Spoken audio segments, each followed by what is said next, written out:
what you do, and thank you. Thank you. Well, hello everyone. Thank you for coming today. My name is Tammy Getz. I'm audit manager, and I'm here with Laura Harwood, and she's our deputy legislative auditor from the Legislative Counsel Bureau Audit Division. This morning we get to start you off with some exciting government auditing. After this session, we hope you have a better understanding of why we do what we do, how audits and fiscal reporting requirements help your organizations stay in compliance, and how your organization can be diligent in preventing fraud. Our rule book as auditors in the government auditing standards issued by the United States Government Accountability Office, or the GAO. Government Auditing Standard 1.05 states that government auditing is essential in providing accountability to legislators, oversight bodies, those charged with governance, and the public. Our job as auditors with respect to the occupational licensing boards is to review each board's compliance with certain statutory reporting requirements and to ensure reports provide accountability of financial conditions. Let me start by introducing our counterparts, the Executive Branch Division of Internal Audits. Many of you may be familiar with this audit team. Our agency is the Legislative Counsel Bureau Audit Division, or LCB Audit for short. Two separate audit shops serving different branches of the government. The Division of Internal Audits conducts audits directly by the Executive Branch Audit Committee or when requested by state government leaders. And they perform audits addressing the efficiency and effectiveness of state agency management and operations. The Division of Internal Audits consists of two sections, the Internal Audit section and the Compliance Review section. The Internal Audit section improves the efficiency and effectiveness of state government agency management and operations and ensures compliance with the governor's objectives, state and federal guidelines, and helps safeguard state resources. The Compliance Review section ensures agencies have adequate internal controls over fiscal processes and verifies agencies' transactions comply with state and federal guidelines. This section also helps agencies safeguard assets and detect fraud through internal control training, assistance, monitoring, and reviews. The GAO standard for internal control in the federal government is a comprehensive framework and guidance for effective internal controls. According to these standards, internal control is a process effected by an entity's oversight body, management, and other personnel designed to provide reasonable assurance that the objectives of an entity will be achieved. Internal controls is made up of plans, methods, policies, and procedures used to fulfill the mission, strategic plan, goals, and objectives of the entity. Some examples of internal controls are segregation of duties, physical controls, reconciliations, authorization processes, transaction and activity reviews, and information processing controls. For example, segregation of duties is when issuing checks requires one person to create the check while another individual approves and signs. Authorization processes include requiring a higher level of approval for larger purchases. And transaction and activity reviews can include reviewing the number of new or renewed licenses to monitor the board's performance or identify anomalies. Are the number of licenses increasing but the revenue decreasing? Does that make sense? Some occupational licensing boards have few staff, so internal controls such as segregation of duties or multiple approval signatures may be challenging to implement. When certain internal controls are challenging, having strong compensating controls in other areas is essential. Boards still need to implement internal controls regardless of their staff size. In short, internal control serves as the first line of defense in safeguarding assets and helps managers achieve desired results through effective stewardship of public resources.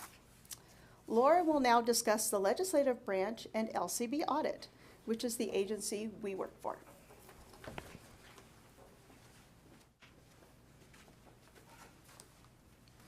Hello.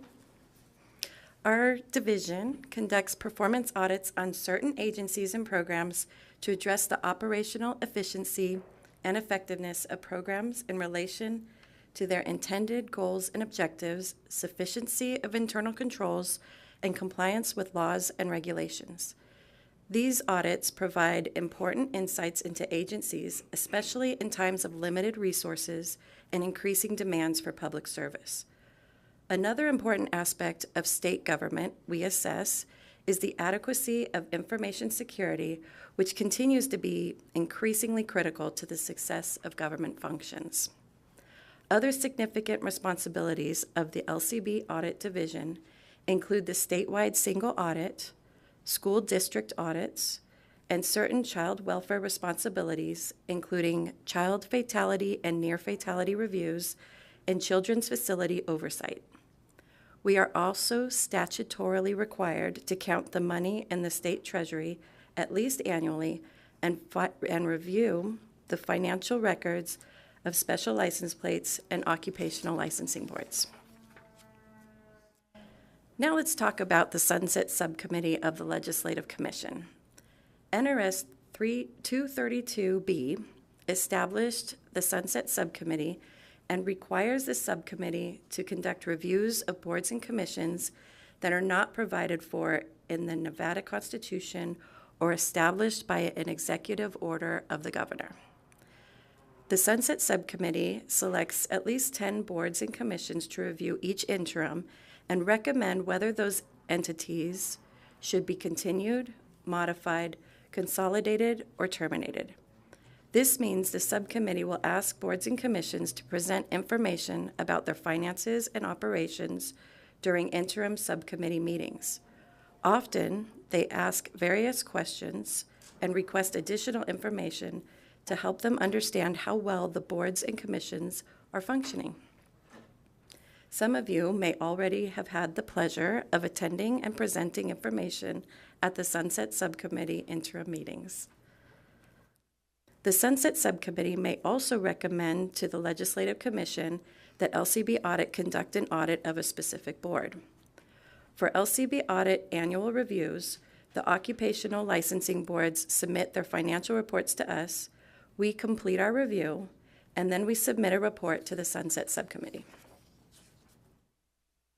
Fiscal oversight is important for all boards, especially the 35 boards with budgets not included in the executive budget. The Governor's Finance Office Budget Division is responsible for producing a sound budget that meets the functional goals of the state of Nevada and missions of individual state agencies. It also provides direction to agencies concerning internal operations of state government and responsible budgetary oversight. Developing the Governor's executive budget is a cooperative effort between the agencies and the Budget Division. Between legislative sessions, the Budget Division monitors revenues and expenditures to ensure the state budget remains balanced and assists agencies in keeping their budgets in compliance. Boards not included in the governor's executive budget do not receive the same budgetary oversight as agencies that are included. Hence, there is a higher risk of weak internal controls for those boards because of the reduced oversight. Therefore, there is an increased risk of fraud. Here is a historical list of board frauds. Some of these have been recovered, others have not. We go over fraud in our trainings so we can learn from the past and help you avoid being the next board on this list. Board members typically don't see fraud coming, but knowing what red flags to look for, what internal controls need to be in place, or watching for vulnerabilities in those controls will also help prevent fraud. We will go over things to watch for to avoid fraud in more detail in this presentation. Here are some more recent issues we have reported to the Legislative Subcommittee, which illustrate the importance of actively working with your Deputy Attorney General, or your DAG, Human Resources, and other state agency resources available to the boards to ensure compliance with Nevada Revised Statutes, or NRSs. While these are identified issues, not fraud situations, we hope discussing them will help other boards. The first two items on this slide were findings made by the board's external auditors, which are reported to the Sunset Subcommittee. These two items were both related to potentially improper benefit payouts, one for retirement benefits and the other for a deceased employee's sick leave payout. If you have questions about benefit payouts, please reach out for assistance to ensure compliance with the NRS. In fiscal years 2023 and 2024, we reported that we identified through our review some large cash withdrawals which the board records indicated were for board member and staff compensation. Our reported issues eventually led to more questions on related issues, which resulted in fines to the board member from the Nevada Commission on Ethics and the board member being removed from office by the governor. However, we were not involved in either of those follow-up actions. Some lessons learned in this scenario were, 1, be sure to work with your DAG and other state agencies when considering paying board members a salary. 2, please make sure you obey the open meeting laws. And 3, always have more than one person with access to accounting and bank functions. To ensure fiscal accountability, we have NRS 218G.400, which applies to the occupational licensing boards not included in the executive budget. Basically, the NRS states that an annual audit or other financial information is due December 1st to our office. More specifically, if the annual revenues of the board are more than $200,000 for the fiscal year, the board must engage the services of a CPA to audit their fiscal records and file a report of the audit with the legislative auditor and the chief of the budget division of the Office of Finance on or before December 1st, following the end of that fiscal year. If the revenues of the board are less than $200,000 for the fiscal year, the board can submit a balance sheet. NRS 218G.400 gives one other reporting option. In lieu of an annual audit or balance sheet, a board can elect to have a CPA prepared biannual audit. Regardless of how you report, the reports are all due by December 1st. Also, please note, the reports can be submitted early. Often when a report is submitted late, there is less time to fix any problems or concerns, and therefore these are communicated in our report to the Sunset Subcommittee. This can be avoided with earlier submission. This next part is additionally important. NRS 622.100 requires occupational licensing boards to submit and post quarterly disciplinary and regulatory reports on the Nevada Legislature website. This slide lists the information the NRS requires to be submitted. Boards that do not submit these quarterly reports will be required to have an annual external audit. LCB audit reviews whether disciplinary and regulatory reports are submitted in compliance with the statutory requirement. So please remember to submit your quarterly reports, and if you need help, contact information is available on the same page where you post your reports. So now that we have presented the NRS and reporting requirements, here are some suggestions for board members. Be an active participant in financial oversight. If something seems strange or if you don't understand something, please ask about it. Follow up on findings in audit reports to ensure corrective action is taken. Board members should be proactive to ensure follow-up is completed and, more importantly, resolved. Internal control deficiencies are particularly important to follow up on as they increase the risk of fraud. Request copies of balance sheets and financial statements and ask questions. If you see large changes in amounts on the financial statements between years, ask why. Did someone's salary significantly increase while you thought the agency was tightening up on expenses? Ask about questionable items. Here are some other suggestions. Be aware of delays in submitting financial and disciplinary information. Keep in mind that late reporting could also be a red flag for fraud. There was a situation with one of the boards where the executive director was delaying the audited financial statements because they were covering up fraud by falsifying reports to the board. Prepare in advance to ensure the deadlines are met. If late reporting is unavoidable, please let us know you will be late and when you anticipate submitting your reports. We are not able to give extensions on the NRS established due dates, but communication is very important so that we can note reasons for late reporting. Ask questions of board management and members and utilize available resources. When we as auditors are in fraud training, most of the fraud cases are discovered by someone simply asking questions. Here are some examples. Is there segregation of duties? For example, is the accounting manager the one who initiates a payment request, approves it, records it in the computer, and reconciles it? If so, this creates an opportunity to issue a fraudulent payment while having the ability to cover it up. Does anyone within the organization review travel expenses to make sure they are reasonable and for board purposes, not for personal reasons? Are there any board-issued purchasing cards or credit cards? If so, who are they assigned to? Are receipts submitted by the card holder to justify purchases? Has the credit card limit been increased, and if so, why? Is there an established process that is implemented to cancel board-issued credit cards immediately after the cardholder resigns or is terminated? Ask questions rather than assuming there is a good reason. Trust but verify. Wouldn't it be better to ask those questions when fraud is small rather than letting it go and it getting bigger? Or wouldn't it be better to ask the questions before it even becomes fraud? Asking questions along with sufficient internal controls helps us stay out of trouble. So going back to the suggestion of utilizing available resources. Here are some resources. The LCB Help Desk can help you with your quarterly reports of occupational licensing boards on the Nevada Legislative website.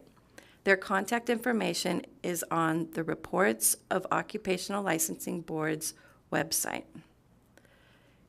Your DAG is also a helpful resource when you need NRS explained or want to enter into a contract or have any other legal questions. And remember, as we discussed on a previous slide, the Executive Branch Division of Internal Audits assists state agencies with developing internal controls, and they have internal control training resources available on their website. The Department of Business and Industry, Office of Nevada Boards, Commissions, and Council Standards, we will refer to them as the office for short, is also a helpful resource. This office was established by SB 431 of the 2023 legislative session. NRS 232.8413 through 8415 gives the office purview over professional and occupational licensing boards. Their purpose is to establish centralized administration, uniform standards, uphold transparency and consumer protections, and ensure efficacy and efficiency.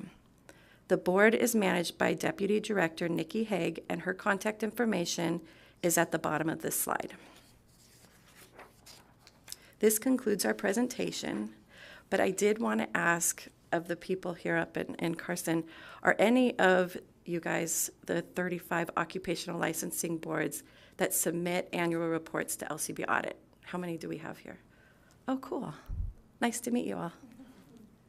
So for the boards we work with on annual reporting, just to let you know, we will be presenting our January biennial status report to the Sunset Subcommittee with the results of our 2025 financial review on February 2nd, which is next Friday. So tune in. Does anybody have any questions? Yes. Hi, thank you so much for your presentation. I'm looking at the statutes for the subset committee. It says the committee needs to review not less than 10 boards or commissions each session. So how, is it just up to the committee who they review then, or how does that 10 get figured out? I believe the Sunset Subcommittee makes that decision. Oh, okay. Any other questions? Las Vegas, do you guys have any questions?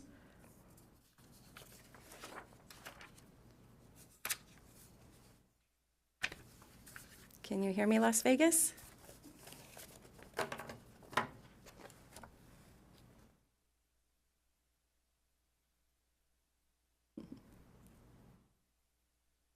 Oh.